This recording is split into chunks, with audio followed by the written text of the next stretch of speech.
एइथिरे पाखापाखी 5 लाख लोक वेटिंग बा under process देखौची जो अंडर प्रोसेस देखौची तापाई हिताधिकारी माने जो चिंतारे अछंती से माने जो माने ओटीपी रे ईकेवाईसी करिथिले तांकू भी बायोमेट्रिक रे ईकेवाईसी करबा को पड़िबो।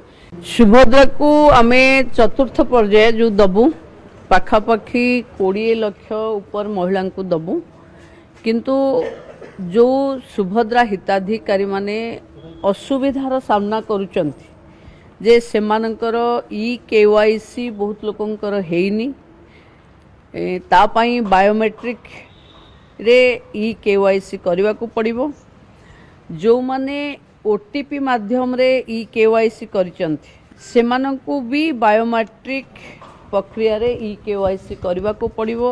एइथिरे पाखापाखी 5 लाख लोक वेटिंग बा अंडर प्रोसेस देखौची जो अंडर प्रोसेस देखौची तापाई हिताधिकारी माने जो चिंतारे अछंती से माने जो माने ओटीपी रे ईकेवाईसी करिथिले तांकू भी बायोमेट्रिक रे ईकेवाईसी करबा को पड़िबो।